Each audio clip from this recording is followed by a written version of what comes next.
Hello guys, welcome to the channel. Yeah, my name is Raymond, and you're watching BBC Live. Yes, the AFCON, African Cup of Nations, is a tournament that I've always admired. Because I grew up watching the AFCON. I've grew up watching it. We loved it. AFCON is a unifying factor, in the continent of Africa. I know there are so many divisions in a way, every country tend to have its or our own policies, its policies. However, when it comes to AFCON, there's this certain pride and ego. And Ghana was knocked out recently by Comoros, an island that what's so funny? Comoros have qualified as the third best team in the tournament. Comoros have qualified. That just shows this is like something that they never expect. It was unexpected from them. Yeah, they qualified. Now, let's talk about Algeria versus Cote d'Ivoire. Costa de Marfil. Cote d'Ivoire defeated Algeria 3-1. I would say 3-0. Because the goal that Algeria scored was actually, let's say, a little bit of luck. Okay, I understand that Algeria I liked the beat up, but it was a lucky goal. Okay, it was a lucky goal. It was a goal that wasn't expected. They built it up, but they never themselves imagined that to be a goal in a way, and and it went in.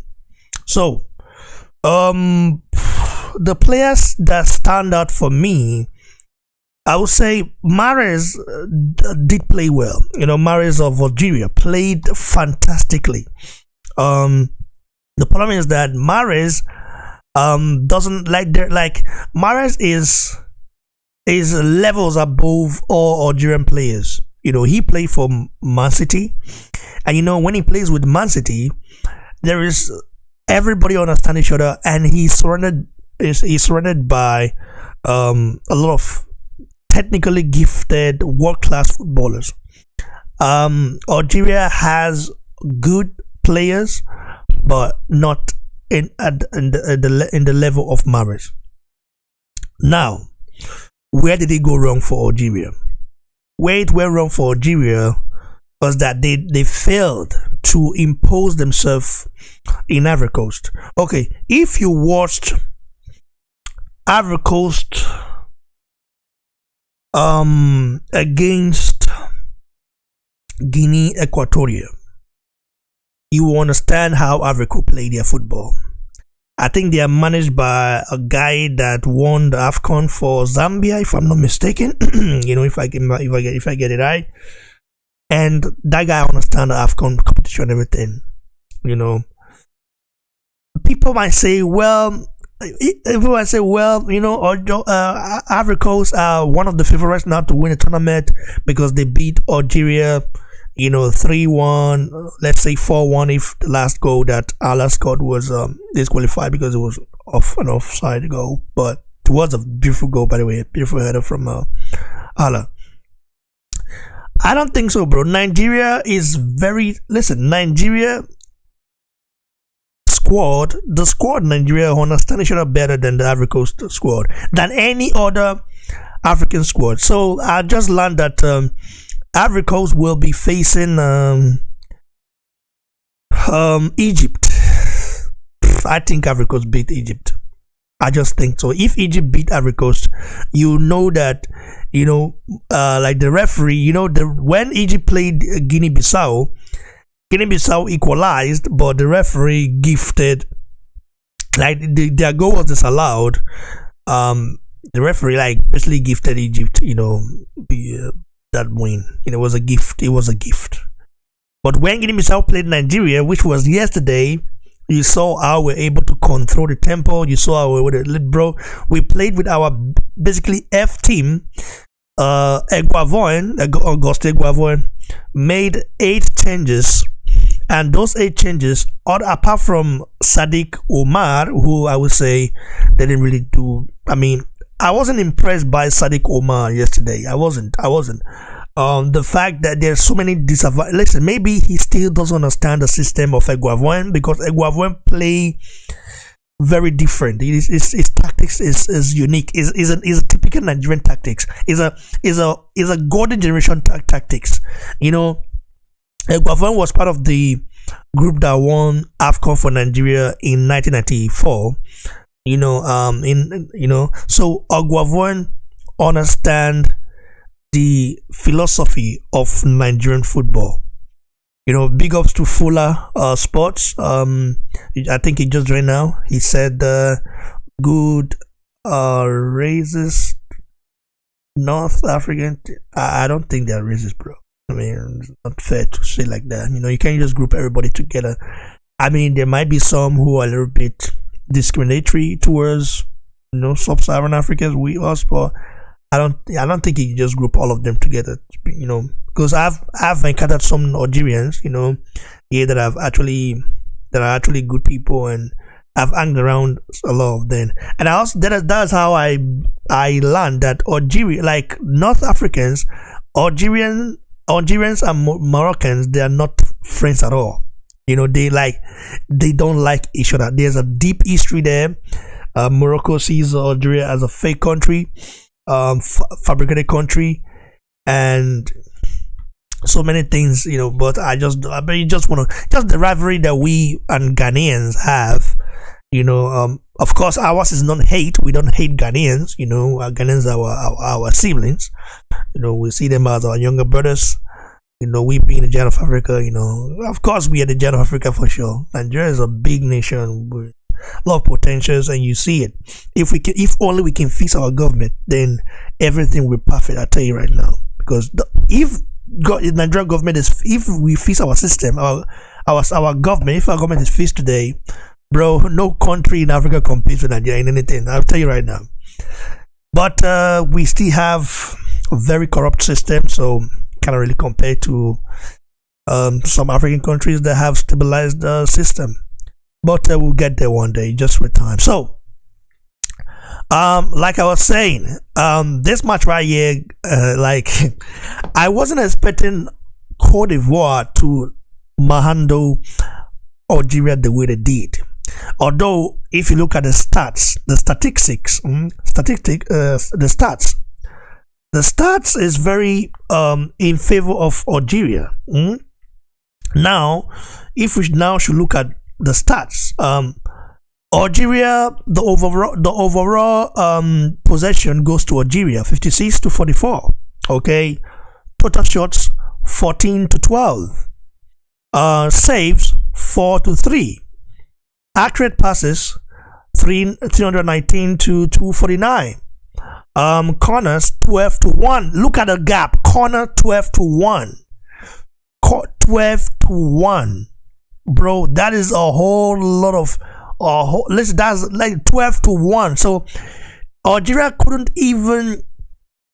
not it's so funny. Algeria couldn't use any of the chance from the corners they got. They couldn't put in one. And that's sad right there. That's sad right there.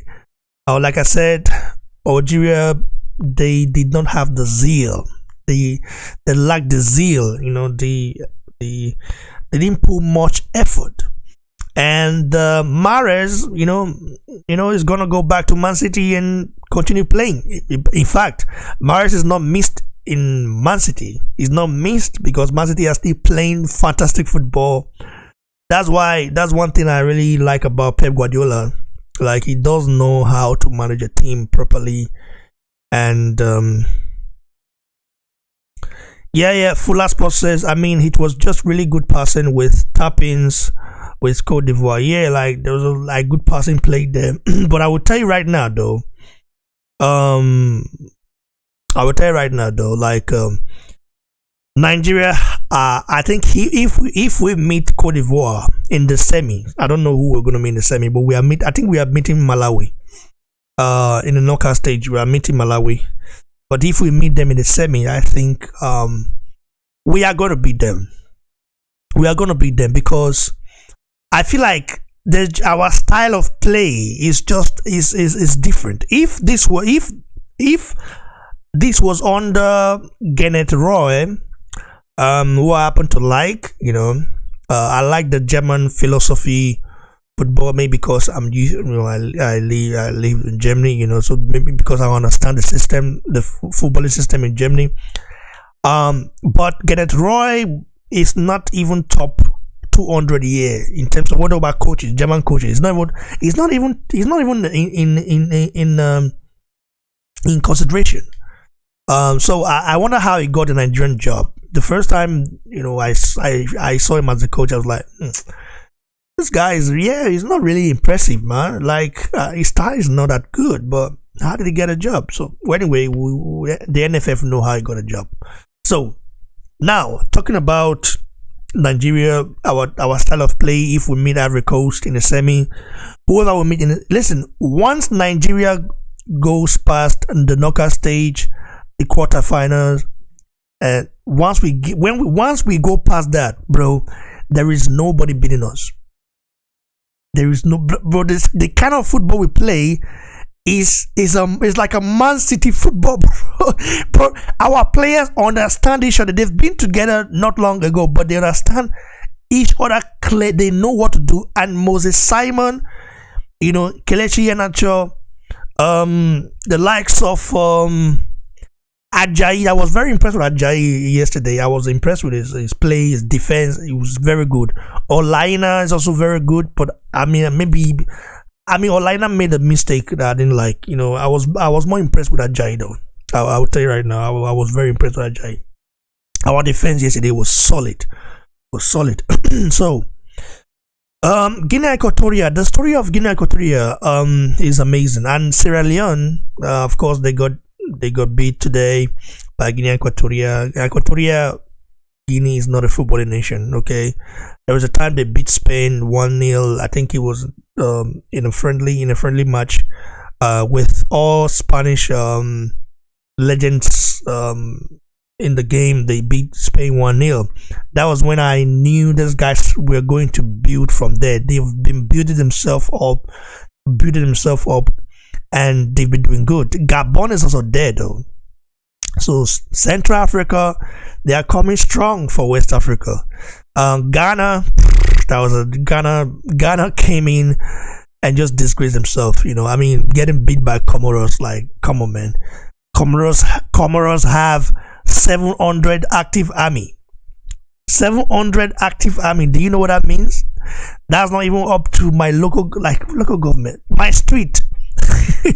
700 active army. That's what, like, army personnel. That's what Comoros has. I mean, to get beat by people and like by a country that's not a footballing nation, I think Ghana messed up.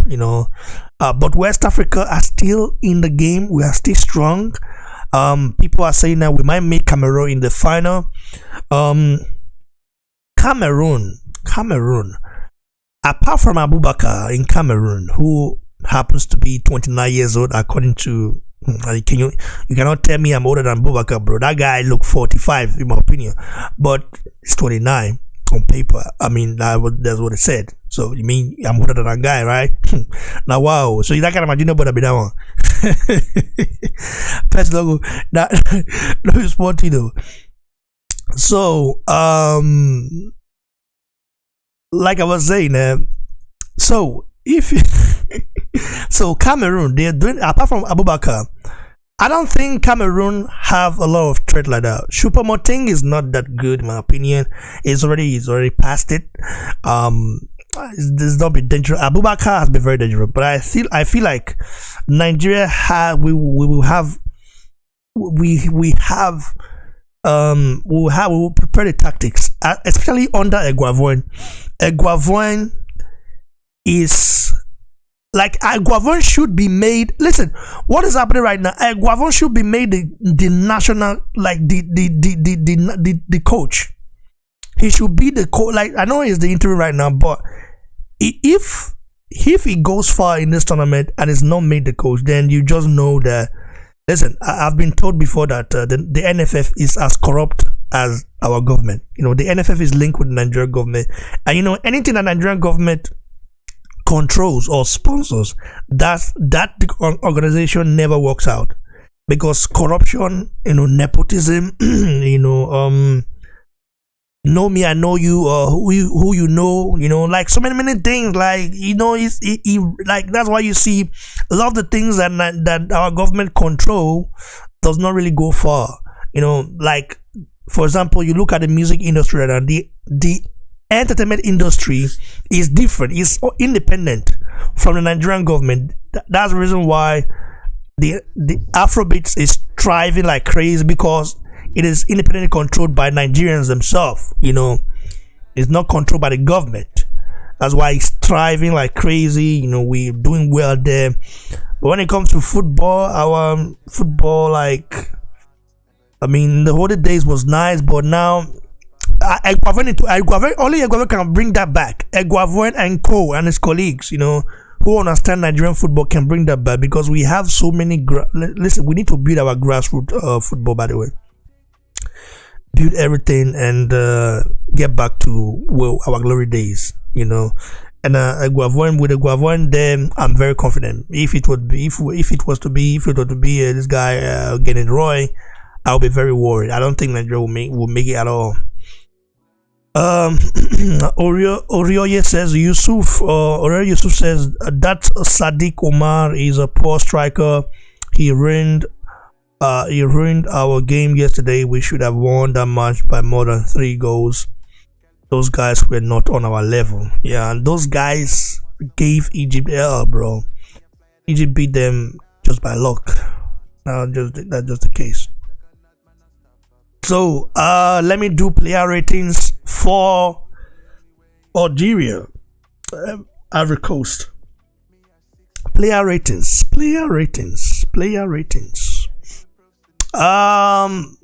I feel like this guy. Let me do player ratings. So let's start from the Algerian keeper.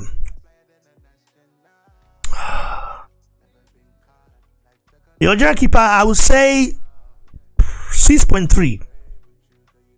He did well. He was able to control the tempo. He saved. He was active. He was there. He made a couple of saves, and he put Algeria in the game. Let's go to the defender, Yusuf Attar. Let's say 6'1". Yeah, 6'1". Aissa Mandi, I would say 6'8". He did a good job. Abdelkader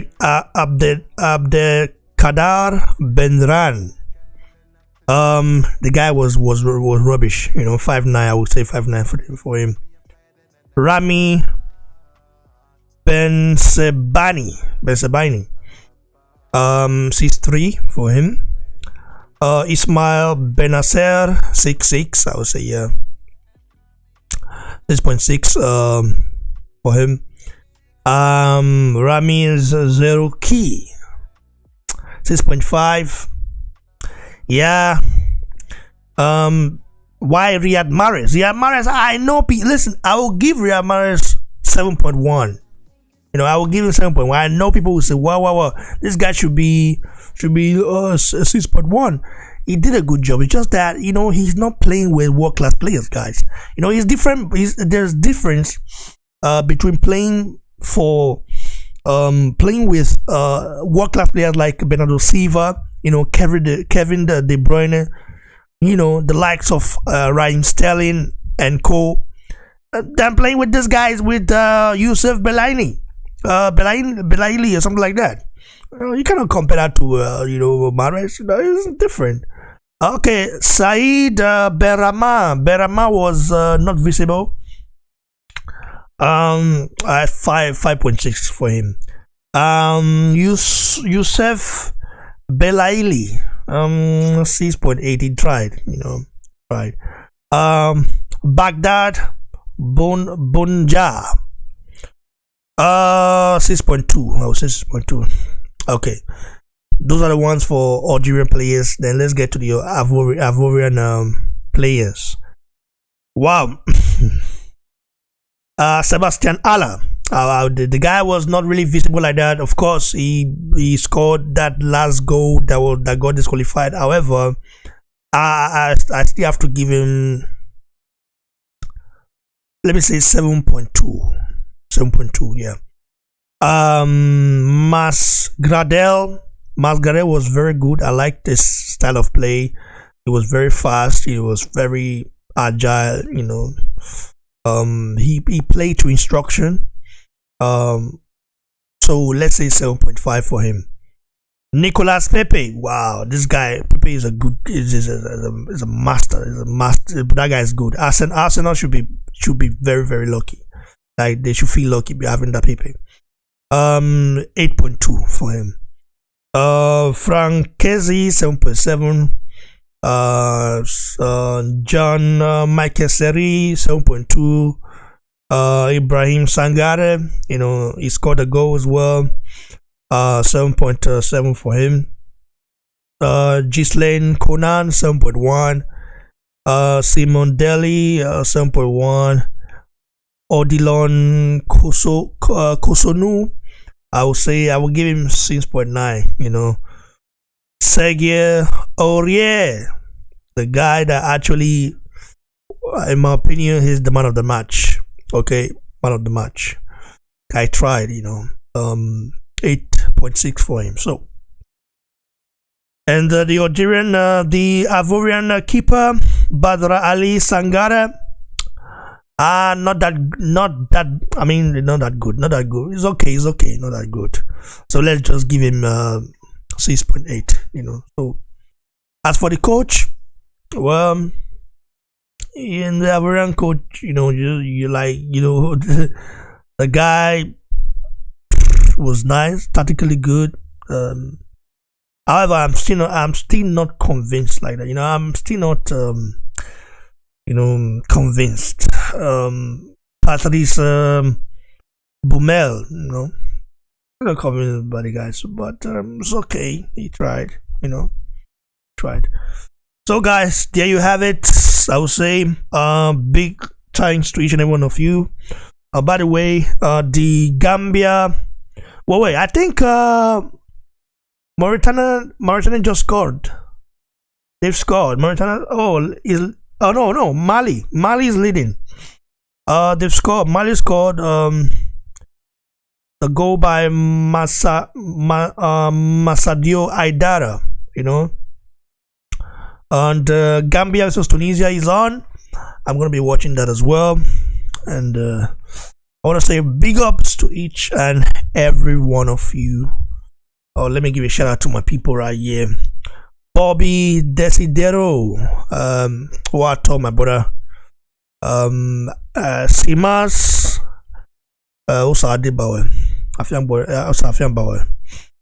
Adebawe, my brother. Big ups to Orioye Yusuf, because you, brother. God bless you for coming on and supporting your boy right here. You've been supporting me for 2 years, bro. I can't believe 2 years, man. But I still have hardcore supporters for 2 years, man. It's crazy. So the HAFCON tournament continues, but the re-tournament actually begins on knockout stage. The knockout stage is actually when a tournament really, that's the beginning, that is starting of a real like the beginning of the tournament. So the best guys are through, and the ones who are not, well, they just have to do better. It's one of those things. and go back to the drawing board and try again. God bless you all, guys. Hey,